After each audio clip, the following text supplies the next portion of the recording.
네, 반갑습니다. 잣나무TV의 잣나무 인사드립니다. 어, 총선을 앞두고 이제 마지막 방송입니다. 뭐 오늘 하고 뭐 월요일, 화요일, 수요일이 이제 어차피 본투표 날이니까 그 사전투표 30%를 넘었다고 이제 뭐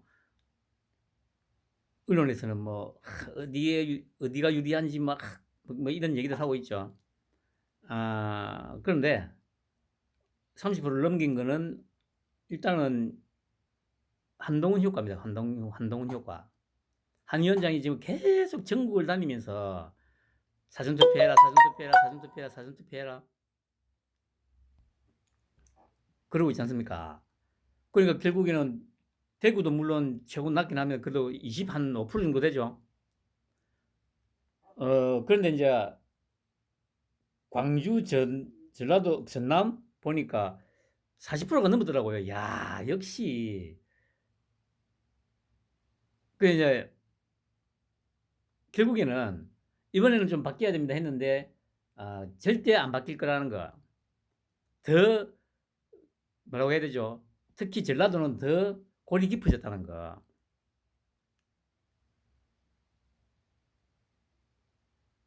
좀 안타깝긴 하지만 좀 어쩔 수 없는 지역인 거는 같아요. 결국에는 그 43% 정도 나온 게 지역구는 어차피 다 그 민주당 찍었을 거고 비례는 아마 조국을 많이 찍었겠죠. 뭐 전부가 다 조국을 찍진 않았을 텐데 뭐 제가 봤을 때 그 당시 여론 지형이라든가 이런 걸 봤을 때 민주당 쪽을 한 5 정도 찍고 조국 쪽이 한 5 정도 되지 않을까. 그래도 다시 한번 그래도 우리 피는 민주당밖에 없다. 지난번에도 말씀드렸습니다만 조국이 뭐라고 했습니까? 이 광주 가가지고 5.18의 아픔이 우리 가족이 그 겪은 아픔이 그 5.18의 뭐 아픔이었니 어쩌니 아마 그게 망언이잖아. 그게 막말이고 망언 아닙니까? 그럼 5.18을 갖다가 폄훼하는 그런 막말을 쳐 씹으려는 놈을 그래서 제가 얘기하잖아요. 그 민주화 운동이 아니라니까. 4.3처럼 안타깝게 죽은 사람은 분명히 있습니다. 하지만 민주화 운동은 아니다. 그냥 안타까운 4.3 수준의 거다.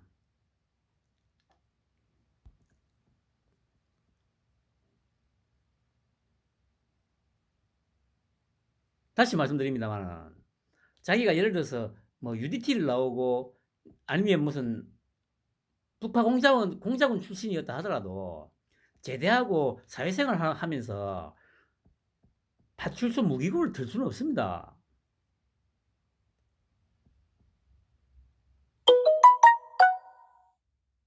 그렇게 할 수 있는 사람이 있을 거라 생각하세요, 여러분?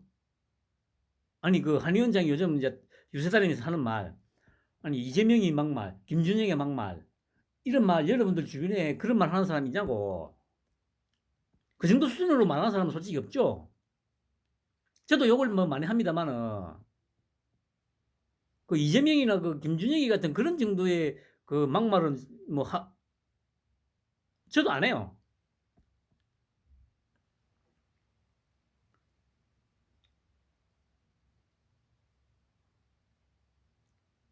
그것과 마찬가지로 자기가 아무리 뭐 특수부대 출신이고 하더라도 제대하고 나와가지고 사회생활 하면서 조금 뭐 개헌 상황이다 해가지고 파출소 무기고를 든다? 일반인은 절대 상상할 수 없는 거예요, 그거는.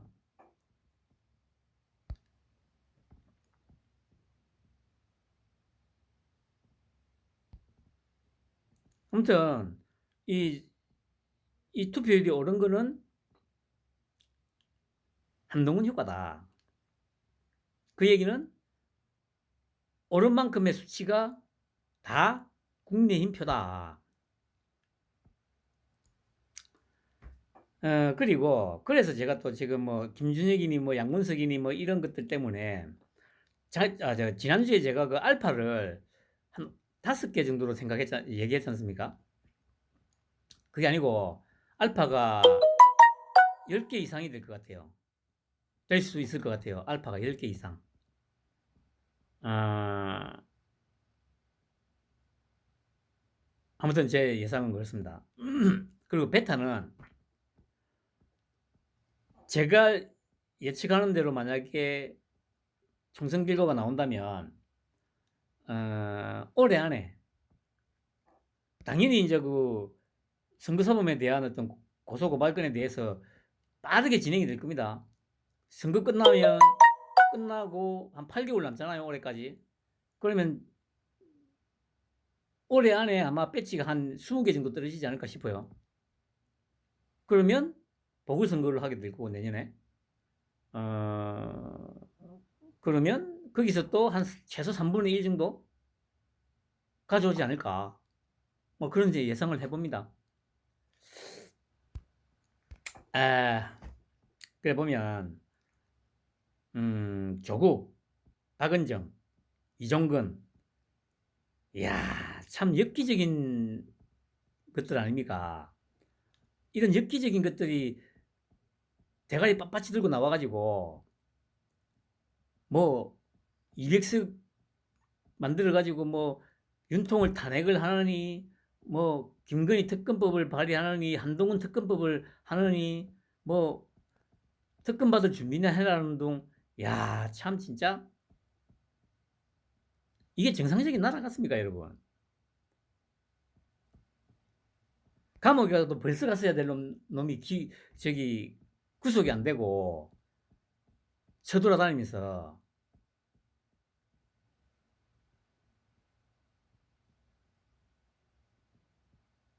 근데 중요한 거는 지금 나오는 그 지지율이 다 그 거품이라는 겁니다. 거품.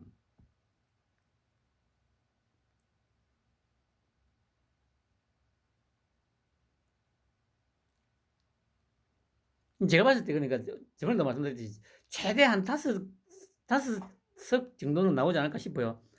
어차피 뭐 뭔 짓을 해도 찍어주는 이 광신도들이 있으니까. 저번 주에도 말씀드렸듯이 이거는 종교예요, 종교. 아마 조국이 손을 뻗으면 홀딱 벗고 덤빌 애들이 상당수 있을 거라고 저는 확신을 해요. 그 언제입니까? 그 재판 받으러 갔을 때 몇 년 전에 갈 때 물티슈로 그 조국 차 닦아주고 했던 그런 것들이 있잖아요. 그런 것들은 아마 조국이 살인을 해도 좋다고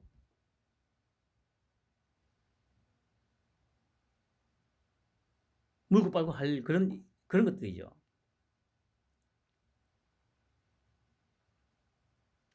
결국 나라가 정상이 아니라는 거죠. 조국도 조국이지만 그래 박은정 그리고 남편 아니 뭐 박은정도 뭐 20개월인가 21개월인가 동안 한 번도 출근 안 하고 1억이 넘는 월급을 다 받아갔다고 하지 않습니까? 그리고 남편인 이종건인가 걔는 아이고 그 뭡니까? 자기가 그 수사했던 다단계 검사 시절에 수사했던 다단계 업체의 대표를 그만두고 변호사 개업해가지고 변호를 했다는 거 아닙니까? 와 그게 명명백백하게 보도가 되고 알려지는데도 불구하고 조국을 지지한다? 박은정을 지지한다?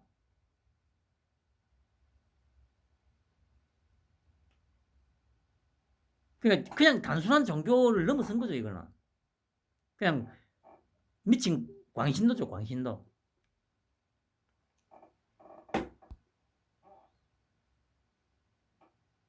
참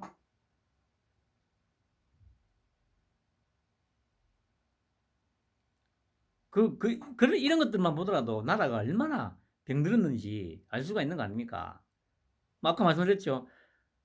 조국이 그 5.18 묘지 가가지고 뭐 제 가족이 멸문지화를 당하는 어떤 아픔이 어떻고 저떻고 하면서 5.18의 아픔과 뭐 동일하다는 등 그런 망언을 씹으는데도 좋다고 찍어주고,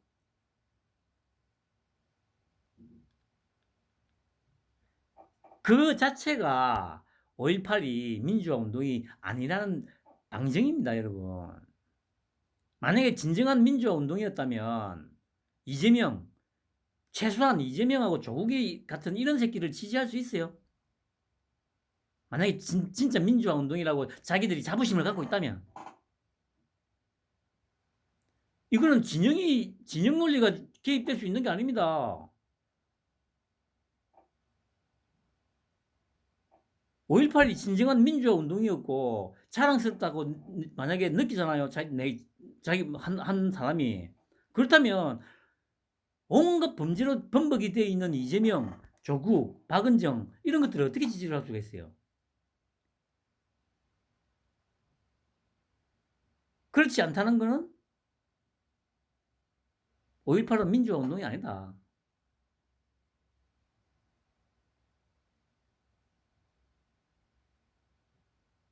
라는 거죠.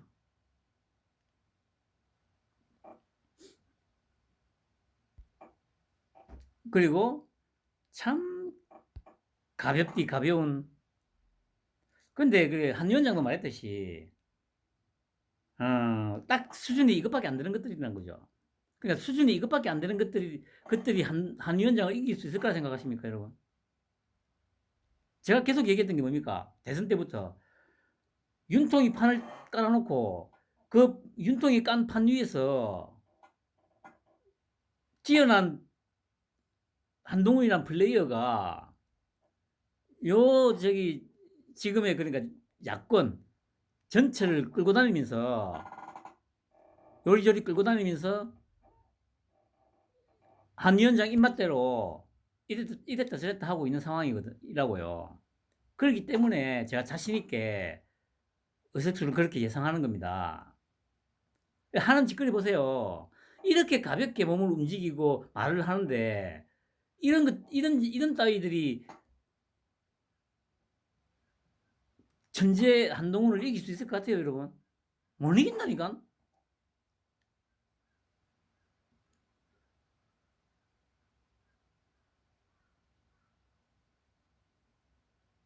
당연히 자기들은 완력이 세니까 이제 뭐 막 물량 공격, 쉽게 말하면 뭐 그 뭡니까 저 떼놈들이 그 6.25 때 인해 전술 숫자가 많으니까 막 그렇게 밀어붙이면 이제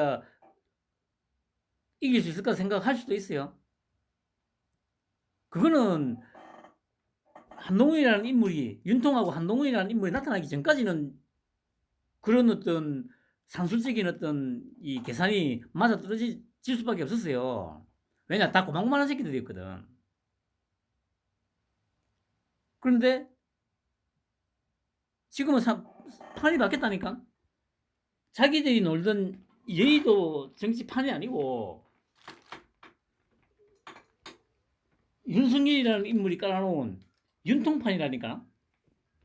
그 윤통이 깔아놓은 윤석열 판 위에서 뛰어난 한동훈이라는 한 명에 의해서 요리조리 끌려다니는 상황이라니까요.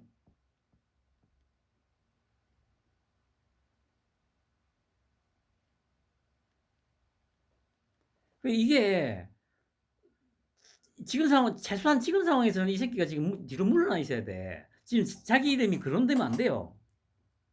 근데 한 위원장도 그 유세단에서 그 얘기 하잖아요. 고맙다고. 아니, 그냥 가만히 있으면 되는데, 그러면 사람들이 기억을 안 할 텐데,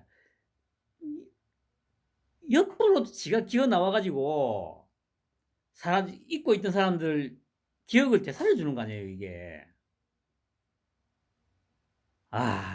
그러니까 이런 새끼들한테 처발렸던 이전에 소위 보수라는 것들, 아유, 수준들 하고는, 이씨. 아무튼 그리고 어 이게 인제 하루가 멀다 하고 인제 막말이 튀어나오죠. 야 진짜 그 화수분이라고 참 화수분이란 말을 이런 데 쓰는 말이 아닌데 하여튼 거의 막말의 화수분이더라고요. 막말의 화수분. 아니 그래 이거 저 뭐야 여기에 대해서 인제 그러니까 김준혁에 대해서 인제 왜 한마디도 안 하냐.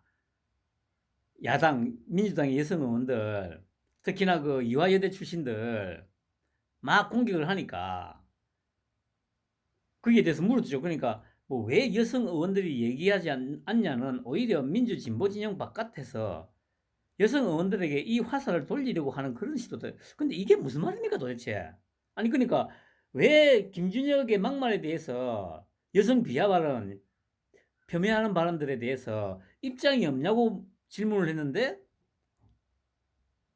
오히려 민주 진보 진영 바깥에서 여성 의원들에게 이 화살을 돌리려고 하는 그런 시도다? 아 여러분들 이 말이 이해가 됩니까 여러분? 아니 그러면 요 전영신이라는 이 씨발 이름이 나하고 똑같노? 이 아줌마가 어 다시 반문을 해야 되잖아요. 이 아줌마가 정상적인 언론인이고 기자라면 아니 그게 무슨 말이냐고. 김준혁이라는 사람의 여성 비하 발언, 혐오 발언에 대해서 왜 아무 말도 안 하냐고 물었는데 갑자기 무슨 화살을 돌린다는 게 무슨 말이냐. 이렇게 물어봐야 되잖아요. 이게 정상적인 거잖아요. 이게 정상적인 언론이고 정상적인 기자 정신을 발휘하는 거 아닙니까? 근데 이런 말도 안 되는 진짜 말도 안 되는 헛소리를 쳐 씹으리는데도 불구하고 더 이상 질문을 안 해요. 그게 지금 이 나라의 현실입니다.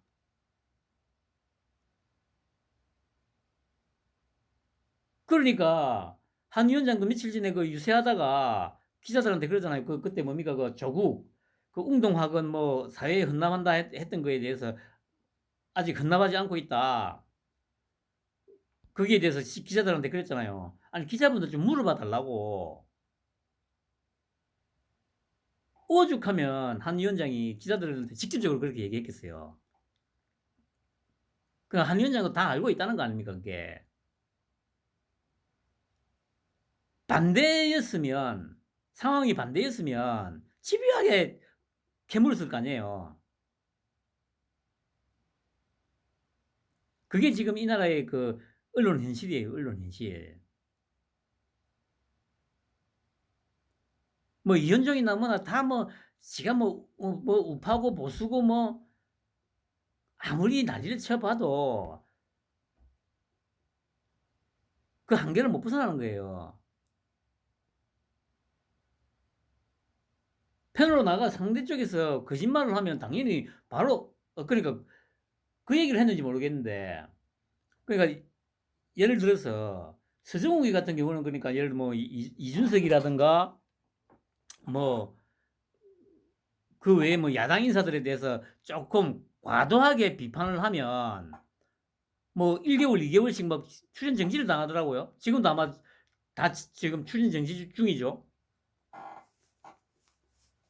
그런데 아니 그러니까 예를 들어서 뭐 쌍욕을 한 김준혁이나 이런 놈들처럼 쌍욕을 한 것도 아니고 그냥 뭐 약간 비판을 조금 과하게 했다는 이유로 출연 정지를 시키는데 아니 거짓말하는 새끼들은 왜 출연 정지를 안 시키죠?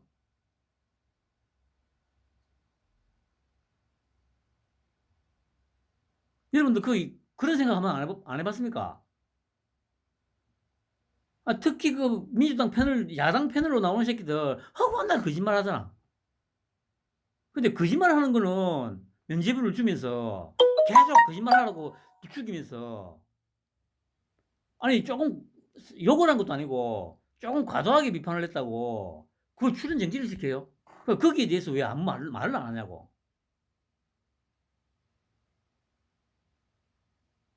그 자유우파 여러분들, 우파 보수 우파 여러분들, 그 이상하다고 생각 안 해봤어요, 여러분?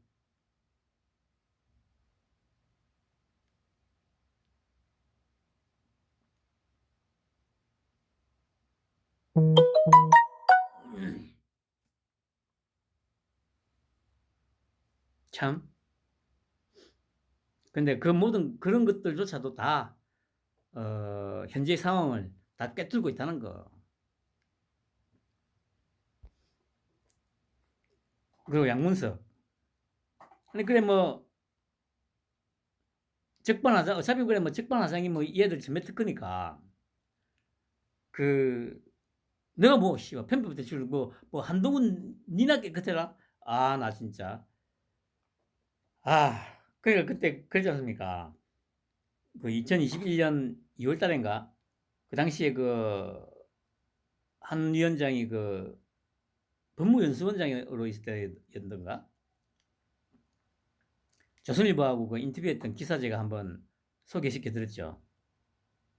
그때 뭐 다른 것보다도 양쪽 진영을 다 그 수사를 하고 했는데 수사를 하고 기소를 하고 다 했는데 뭐 차이가 있느냐고 물어보니까 그때 했던 말 소위 보수 진영의 정치인들은 처음에는 거짓말을 하다가 증거를 들이대면 잘못을 했다고 인정을 한다.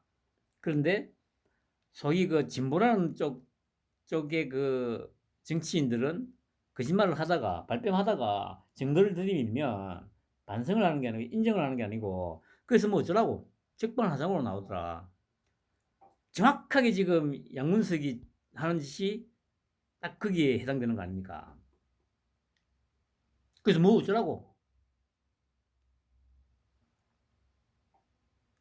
그래서 제가 계속 얘기하듯이 이 싸움은 한 위원장과 윤통이 이길 수밖에 없다니까. 얘들의 습성을 너무도 잘 알고 있다고요. 계속 제가 말씀드리듯이 어차피 판은 윤통이 깔았다니까. 윤통이 깔아놓은 판 위에서 지금 다 놀고 있는 거예요. 그러니까 윤통의 시야를 벗어나는 일은 절대 일어나지 않아요. 한 위원장의 시야를 벗어나는 일은 절대 벌어지지 않아.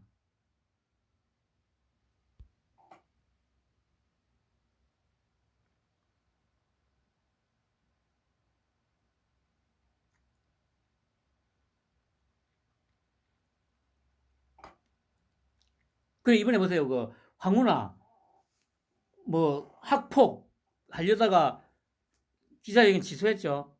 그 제가 이전에도 말씀드렸듯이 아니 뭐 그래 신지호나 뭐 이런 애들은 뭐 너무도 허무맹랑해서 뭐 취소를 했다고 얘기를 하는데 제 생각은 달라요. 아니 웃기는 게 그러니까 소위 보수 편하는 것들이 안 되는 이유가 그거예요. 아주 쉽게 생각하잖아요. 아니 그러면 저기 저 누굽니까 그 김만배 신앙님 그 저 녹취록 조작한 거는 그 증거가 있어서 그나마 신락 같은 증거라도 있어가지고 그렇게 조작을 한 겁니까? 아예 그냥 조작을 한 거잖아요. 아예. 진짜 조금만 생각을 해보시라니까. 없는 걸 만들어내는 새끼들인데 아니 증거가 없어서 너무 허무맹랑해서 그 취소를 했다고요? 그게 아니야 씨발. 그러니까 우리가 모르는 뭔가가 있어요. 이전에 제가 한번 얘기했죠. 대선 기간 중에 뭔가 윤통이나 이쪽에서 뭔가 모르는 어떤 비밀 조직 같은 게 있지 않나?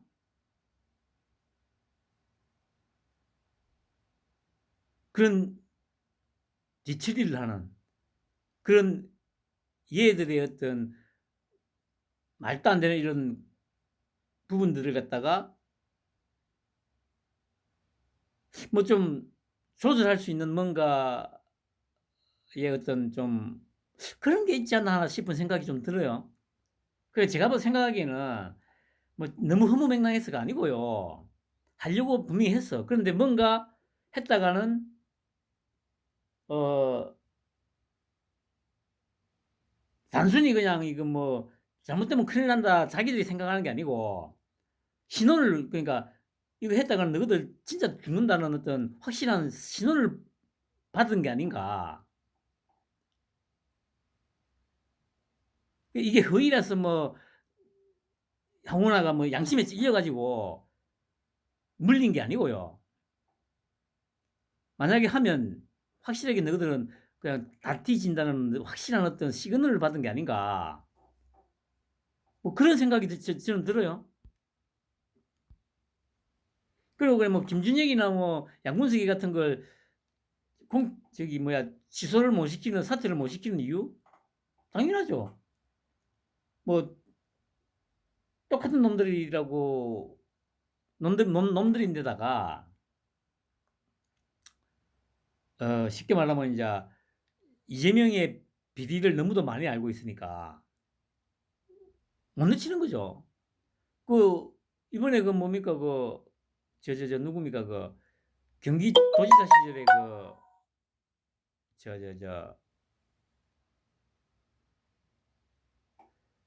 그 GH 사장 했다는 그 이현욱인가? 그 뭐 이번에 저기 뭡니까 이현주하고 경선에 떨어졌죠. 걔가 그 뭐 리틀 이재명이라고 뭐 불린다고 하는데 걔 아내가 뭐 이틀 전인가 글을 올렸다가 삭제를 했다고 하죠. 그 이재명의 그 어떤 비리라든가 이런 부분에 대해서 이재명이는 그 사람 새끼가 아니다 뭐 이런 식으로 글을 올렸다가 삭제를 했다고 하죠. 그러니까 그런 게 두려운 거예요. 특히나 양문석이 같은 이거는 그냥 진짜 그냥 이게 생양아치 아니야 그냥. 이재명이조차도 감당이 힘든 정도의 양아치 새끼잖아 양아치 새끼.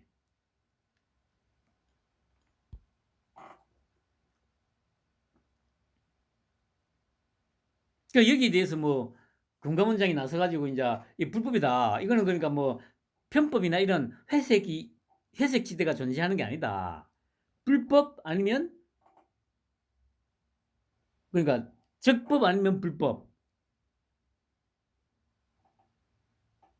아 맞잖아요. 예를 대출을 하는데 서류를 허위로 집어넣어서 당연히 그러면 그게 사기 대출이지. 불법이지. 거기에 무슨 편법이 아니 서류가 가짜 서류가 들어갔는데 그게 무슨 편법입니까 그게. 그러니까 언론도 보세요. 지금도 편법 대출이라고 쓰고 있잖아. 만약에 국힘 쪽에서 이런 일이 있었다고 하면 언론이 지금 편법 대출이라고 쓰고 있을 것 같아요. 사기라고 치죠. 사기.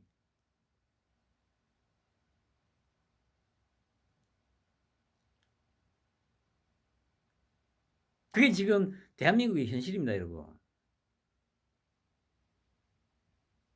그리고 만에 하나 제 예상과 다르게 뭐 지금 현재 뭐 소위 정치평론가라고 하는 그런 놈들이 주장하듯이 아니면 서정욱이가 주장하듯이 뭐 150대 150 아니면 서정욱이는 뭐 국힘이 140에서 150석을 얻어가지고 일당이 될 거다. 그게 무슨 의미가 있습니까, 여러분? 아니 생각을 해보세요. 예를 들어서 그래 150대 150이 됐다 칩시다. 그럼 당연히 일당이죠. 그럼 뭐 그걸로 뭐 할 건데요? 아니 이전처럼 저 야당 쪽에서 단독으로 뭐 법안을 통과시켜 가지고 거부권을 행사하게 할 수는 없죠. 그렇지만 그거 말고는 뭐 크게 달라질 게 없어요. 오히려 더 지랄을 할 거 아니야 이 새끼들이. 더 미친 듯이 물어뜯을 거 아니에요.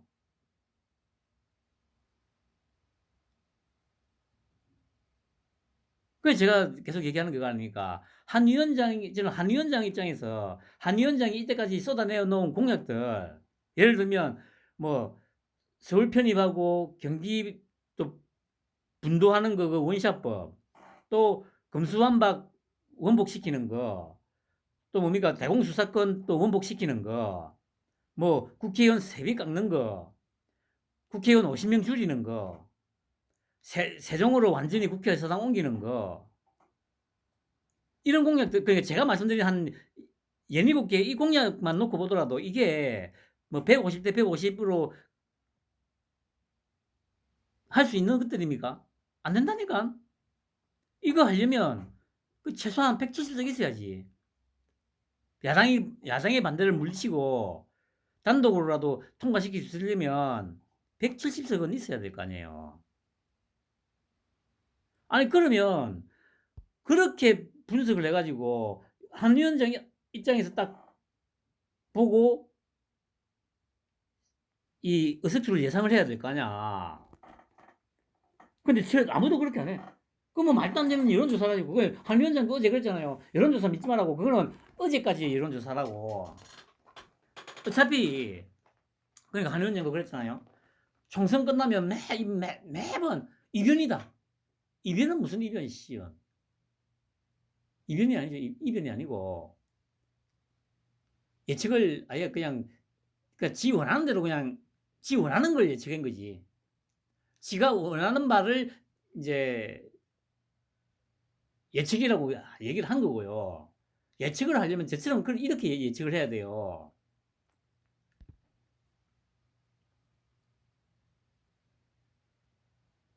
제가 이전부터 그랬지 않습니까? 윤통도 그랬고 말을 함부로 하는 사람들이 절대 아니라고. 입에 꺼낸 말은 어떻게든 지킨다고.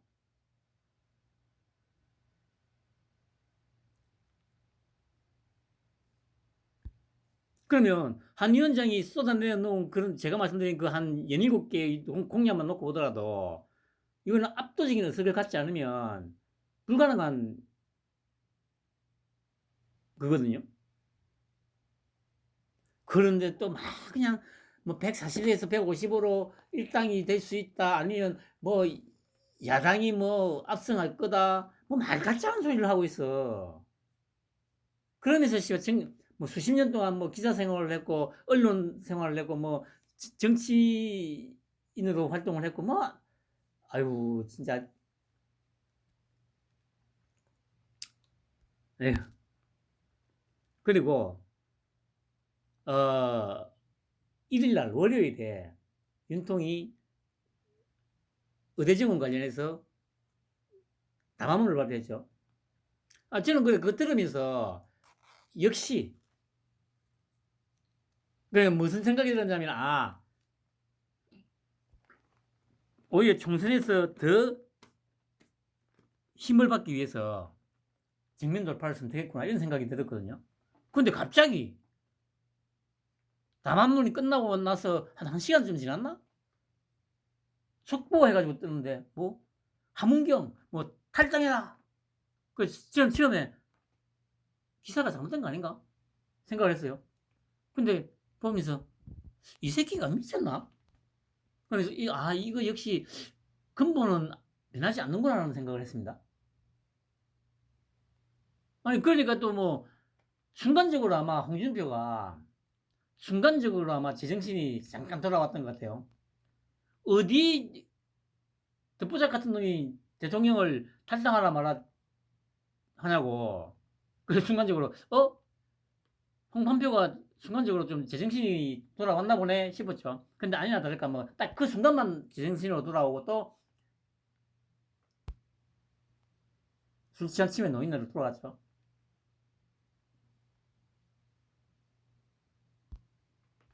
그 제가 생각하기에 그래. 역시 사람은 안 변하는구나. 그런 생각이 들더라고요. 그 장혜찬이 어, 그 뭐 지금 여권에서도 그렇고 뭐 이현정이나 이런 사람들도 아마 전화를 계속 하나 보더라고요. 그런데 말을 안 듣는다고 하죠.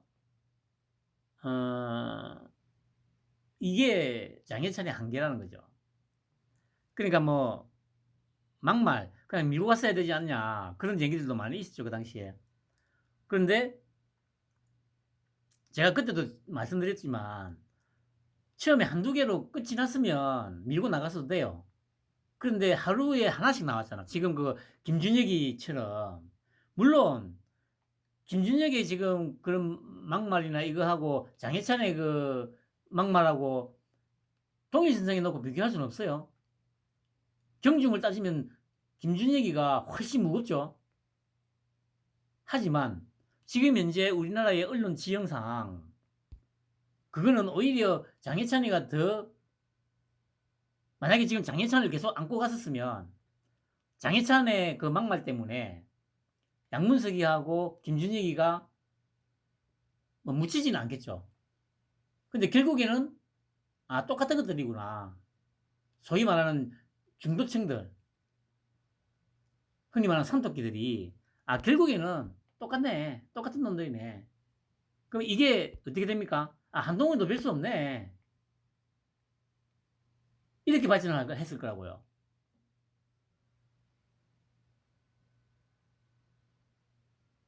누차 말씀드립니다만은,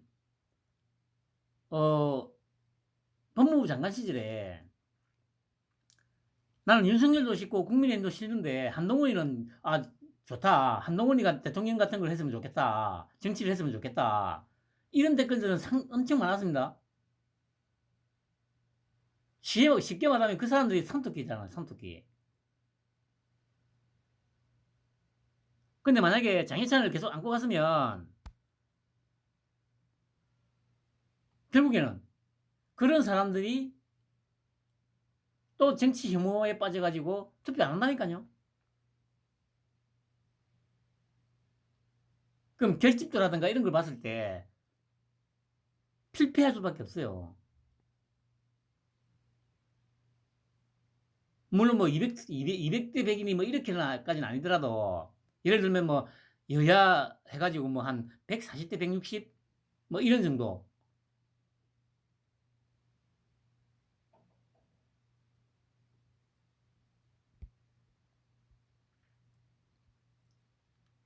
그리고 그 당시에 제가 그 아마 김갑수 할배 방송 듣다가 거기서 했던 얘기인데 한창 논란이 될 때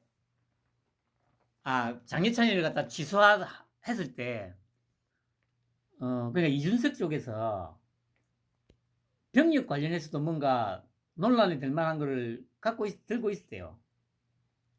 그리고 그 당시의 상황을 보면 계속 안고 갔으면 지금의 김준혁처럼 하루에 하나씩 터져 나왔을 거야.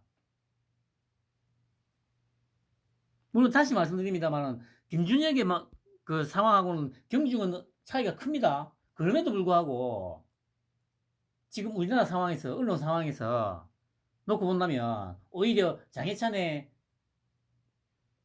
그 막말이라든가 이런 것들이 더 부각이 됐을 거라고요.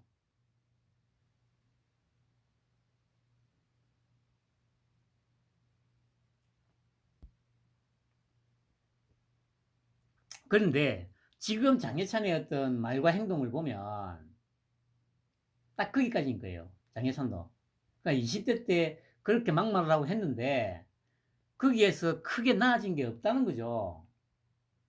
나아진 게. 자기는 뭐 사퇴를 안 하는 변으로 하는 말이 뭐 전사가 필요하다고 하는데 제가 이전에도 말씀드렸습니다만은 지금은 전사는 필요 없어요. 왜냐? 한 위원장이 지금 지도자로 지금 왔기 때문에 한 위원장이 있기 때문에 더 이상 전사는 필요 없다고요. 근데 그걸 전혀 모르고 있잖아. 그래서 얘도 한 35, 6 정도 된 걸로 알고 있는데 그 정도면 그래도 좀 분별력은 있어야 되는데 그러지 못하는 걸 보면 20대 때 그 막말했던 게 그냥 치기 어린 나이에 그냥 좀 했던 게 아니다 라는 생각이 든다는 거죠. 결국에는 이 정연욱으로 표가 쏠려갈 겁니다.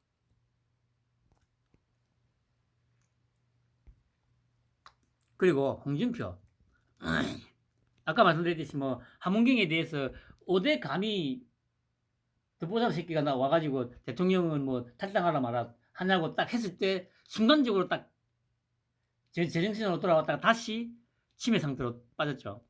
대선놀이하며 셀카나 찍는 전략으로 총선 돌파할 수 있다고 믿었나? 셀카 찍는 시간에 국민들의 담대한 메시지나 던지라. 셀카쇼만이 정치의 전부 아니야. 담대한 메시지가 어떤 거죠? 아니 지금 상황에서 그 제가 느끼기에는 여기서 말하는 담대한 메시지라는 게 뭐 쉽게 말하면 이 구체성이 길어된 두루뭉술하게 그냥 뭐 잘하겠습니다. 뭐 형이상학적인 어떤 그런 표현들을 쓰라는 얘기 같은데 아니 이게 씨발 무슨 말 같지 않은 소리를 하는 겁니까 지금.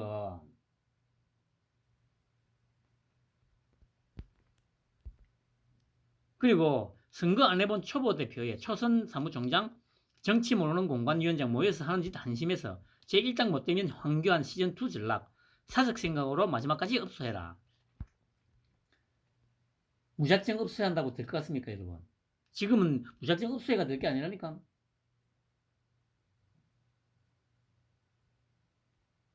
프레임을 짜야죠. 그러니까 지금 딱 2조 심판 프레임이 딱 작동하고 있잖아요. 또 거기에 맞춰서 또 적절하게 또 뭐 김준혁이니 양문석이니 공영훈이니 조국이니 박은정이니 이종건이니 막 터져 나오잖아요. 2조 심판 프레임에서 지금 못 빠져나오고 있잖아요. 범죄자 프레임, 범죄자. 우리나라를 범죄자한테 맡길 수는 없지 않습니까?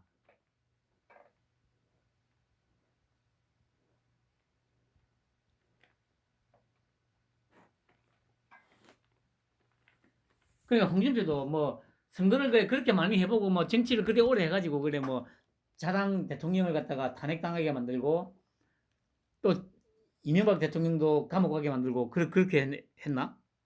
참 아유. 예. 그리고 보세요. 일당이 목표가 아니라니까. 아니 일당에서 뭐 할 건데요? 그 151석으로 일당하면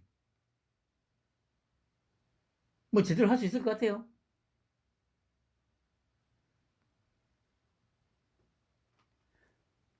그런 수준이 되면 아니면 뭐 야당이 한 석 정도 더 많아진다든지 한 석이 아니고 만약 한다면 두 석이 많아지죠. 그런 식이 된다면 그 예를 들면 그 국민의힘이 일당이긴 하겠죠 당연히. 근데 149, 150으로 일당된들 그게 의미가 있어요 여러분? 의미 없다니까. 할 수 있는 게 별로 없어요. 지금하고 달라질 수 있는 거는 그냥 뭐 윤통이 뭐 거부권을 행사할 일은 뭐 별로 없어질 거라는 거죠. 단독으로 자기들이 뭐 법안을 갖다가 통과시킨다거나 그러지는 못할 거니까. 그거 말고는 오히려 더 혼란스러워질 거라니까.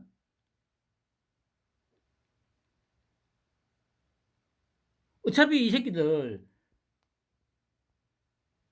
자기들 뒤질 거 알고 있거든요.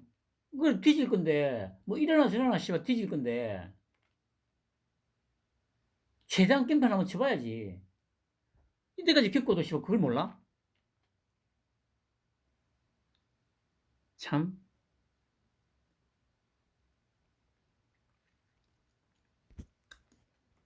그리고 원희룡, 이재명, 어, 저 뭐야 TV 토론회가 대박을 쳤죠. 재개발 지구에 있는 아파트 이름 하나만 대보라고 하니까 아 저는 뭐 만났고 뭐 하긴 했는데 뭐 외우지는 않고 있어서 아니 자기가 그 지역구 의원인데 그 2년을 했잖아요. 2년을 했으면 굳이 외우려고 하지 않아도 그게 알고 있어야 되는 거 아니에요? 이거는 그러니까 외우려고 해서 외우는 게 아니고요. 관심을 갖고 몇 번 왔다 갔다 하다 보면 물론 다 외우지는 못하겠지. 짧은 기간에. 하지만 아니 외우려고 안 하더라도 재개발 지역에 관심을 갖고 좀 하다 보면 원희룡 말 맞잖아. 하나만 얘기해보라고. 한두 개는 알고 있어야 될 거 아니냐고요. 그걸 외우려고 해서 할 수 있는 게 아니라니까. 그냥 진짜 관심만 있으면 외우지게 되어 있다니까, 그거는. 자동방으로. 근데 이 TV 토론의 유튜브 영상이 100만을 넘었죠. 그 얘기는 뭐냐면 아마 계양 주민들은 거의 다 봤을 거라는 얘기입니다. 그래, 제가 한 번씩 보는데 채널에 들어가서 진짜 쉬지 않고 돌아다니더라고요. 하루 종일 골목골목 다니면서 사진 찍고 인사하고 명함 주고, 또 여기는 지금 재개발 지역의 그 입주자 대표들하고 만나가지고 간담회 하는 거더라고. 이거 끊임없이 이 간담회도 하고 하더라고요. 그 제가 보니까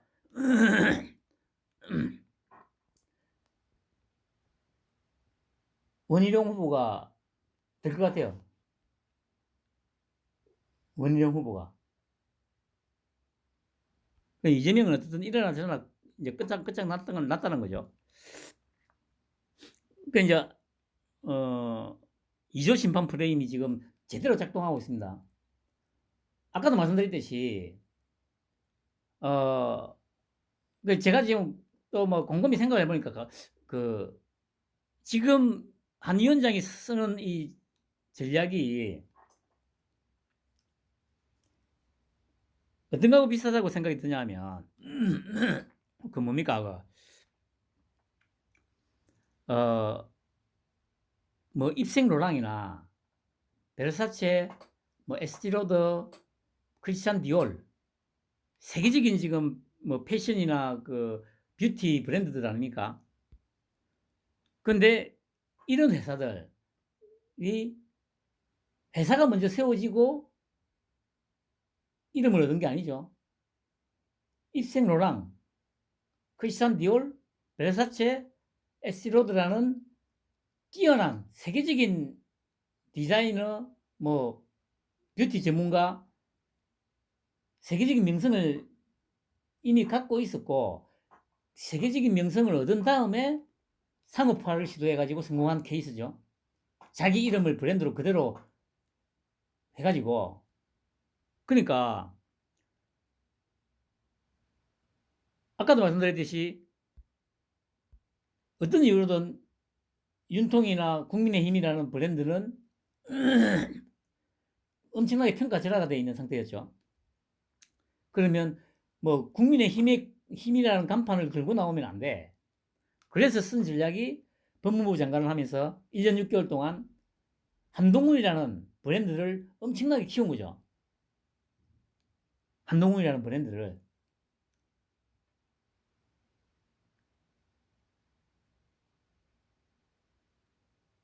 그러니까 아까 말씀드렸듯이 한동훈이라는 브랜드는 윤석열도 싫고 국민의힘도 싫은데 한동훈은 좋다 라는 좀 독특한 청이 상당히 많이 생겼습니다. 그러면 이 한동훈 매니아, 그러니까 국민의힘도 안 좋아하고 윤석열도 안 좋아하는데 한동훈을 좋아하는 이 사람들을 뭡니까 그 편입시키기 위해서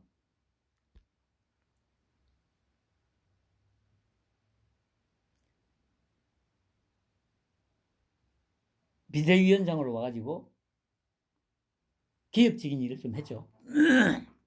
그래서 아까 말씀드렸잖아요. 장해찬이를 만약에 계속 끌고 갔으면 윤석열도 싫고 국민의힘도 싫은데 한동훈은 좋다는 그 청이 제법 많이 있어요. 지금 그 사람들이 아까 말씀드린 대로 아 한동훈이도 별 수 없네, 정치판에 들어가니까 똑같네, 이렇게 됐을 거라고요. 그런데 한동훈이라는 브랜드를 엄청나게 키워놓고 한동훈만의 어떤 매니아층을 만들어 놨습니다. 이 매니아층을 흡수하기 위해서 비대위원장으로 와가지고 윤통하고도 좀 이 쇼 좀 하고, 또 이론이 원하는 부분들을 해내는 거, 이런 모습들을 보여줬죠. 그렇기 때문에 저번 주에도 말씀드렸듯이 결국은 투표장에 투표하는 날에 한동훈으로 수렴이 될 거라고.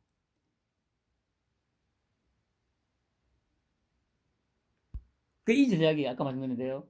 입생 로랑이나 뭐 베르사체나 크리스찬 디올이나 에스티로드, 개인의 명성을 세계적으로 만들어 놓고 기업체를 만들어서 상업적으로도 성공한, 그러면 한동훈이라는 브랜드를 극대화 시켜놓고 이 한동훈을, 국민의힘을 한동훈으로 등치시켜가지고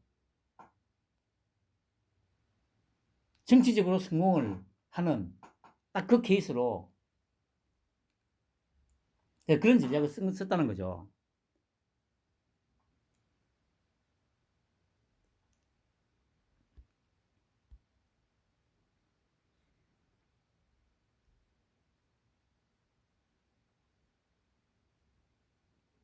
다시 말씀드립니다만, 왜 이길 수밖에 없느냐? 방금 말씀드린 그런 전략. 그러니까 정치에 혐오를 느꼈던 층들을 상당수 관심을 갖게 만들고 한동훈이라는 인물에 관심을 갖게 만들었다는 거죠. 그리고 그 한동훈 때문에, 한동훈이 정치 지도자로 들어오면서 어떤 만들어가고 있는 어떤 개혁적인 모습들, 이런 것들이 소위 말하는 중도층을, 산토끼를 집토끼로 만드는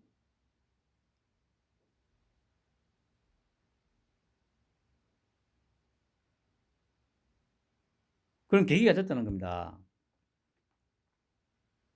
다시 말씀드립니다만은, 장해찬을 그대로 끌고 갔으면 한동훈이도 별 수 없네, 정치판에 들어가니까 똑같네, 이 소리가 나왔을 겁니다.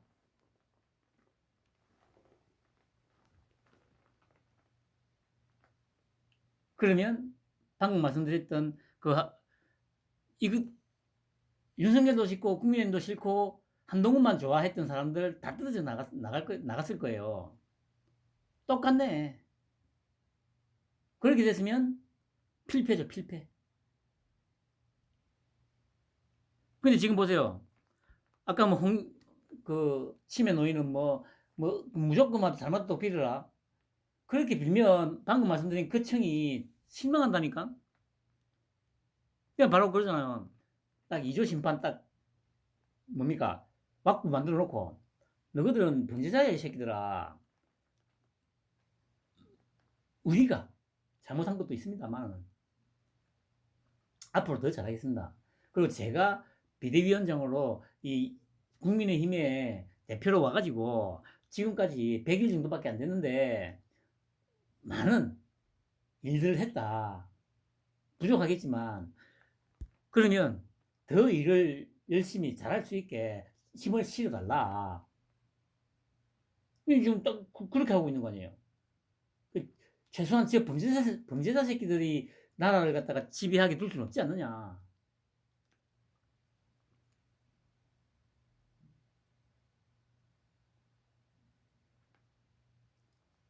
제가 그랬지 않습니까? 제가 이렇게 얘기하는 게 단순히 그냥 지금 나오는 정치평론가들이 대가리 속에서 그냥 상상으로 만들어낸 얘기가 아니라고요. 윤통이 이 양반들은 싸움도 할 줄 모른다. 어떻게 싸우는지 모른다.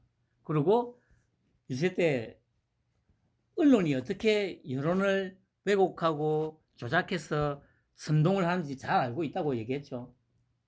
그리고 한 위원장은 아까도 말씀드렸듯이 이 소위 좌파 정치인들이 자신의 범죄에 대해서 어떻게 대응하는지에 대해서 정확하게 잘 알고 있다고 얘기했죠. 그러니까 얘들의 습성은 너무도 잘 알고 있어요. 그리고 벗어나질 않는다니까. 벗어날 수가 없어. 그래서 뭐 어쩌라고. 지피지기면 백전불태라고.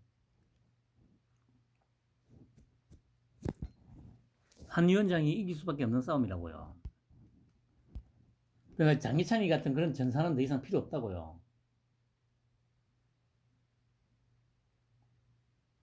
그냥 공천 취소되고 조용히 백의종군했으면 기회는 많죠? 왜냐, 앞으로 쭉 국민의힘이 일단은 한동훈까지는 예약. 한동훈까지는. 그리고 만약 의석을 더 많이 얻고 뭐 협의가 잘 돼가지고 이 뭐 4년 중임, 4년 연임 이렇게 만약에 윤통 임기 내에 개헌이 될 수 있다고 한다면 지금의 한 위원장이 뭐 연임할 수도 있고요.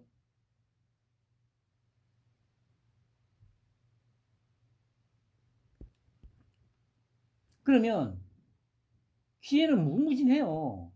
장희찬이 같은 경우에 자기가 조금만 생각을 했다면. 그런데 순간적인 어떤 울분에 그거 다 차버린 거 아니야.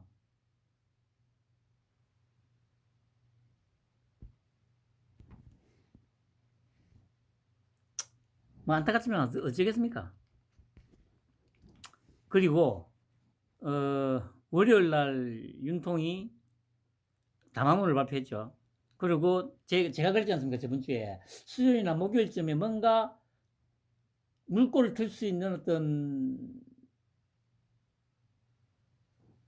이 일이 생기지 않을까 했는데 어쨌든 뭐 물꼬를 텄다고 하기는 좀 그렇습니다만은 꽉 막혀 있던 국민들의 어떤 불만으로 있던, 그러니까 선거에 어느 정도 영향을 미칠 정도의 수준으로 불만에 가득 차 있던 국민들의 그 불만을 어느 정도는 해소를 팍 시켜버렸어요.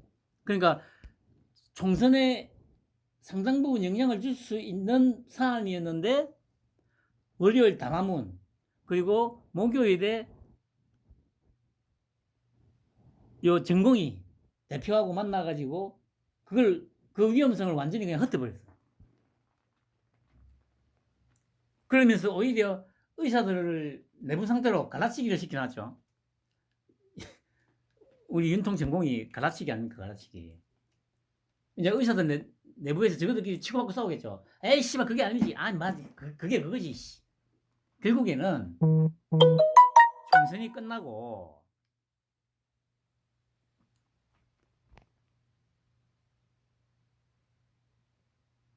나면 제대로 이제 개혁의 드라이버가 걸릴 겁니다. 그러면서 엄청난 피바람이 몰아칠 겁니다. 그러니까 조국이 항상 그랬잖아요. 멸문지화를 당했다. 멸문지화? 그래? 멸문지화가 어떤 건지 제대로 한번 보여줄게. 그렇게 될 거예요. 박은정이 뭐 다 마찬가지죠. 이재명도 마찬가지죠. 멸문지화가 어떤 건지 제대로 한번 보여줄게.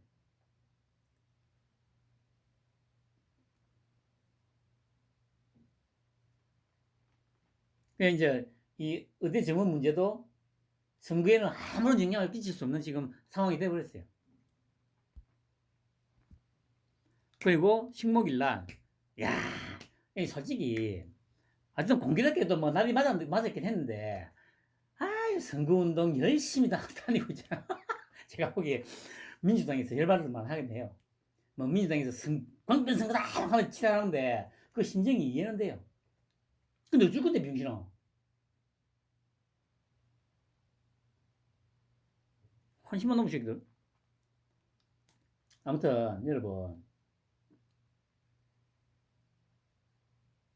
사전투표도 역대 최대 투표율이 나왔고, 이제 4월 10일 본투표 남았죠. 투표 안 하신 분, 저는 이제 첫째 날 바로 출근하면서 동사무소 가가지고 한 표 딱 찍었죠. 아, 4월 10일 날 반드시 투표하시고 안 하신 분들은 투표하면 이긴다고 한 위원장이 계속 얘기하고 있잖아요.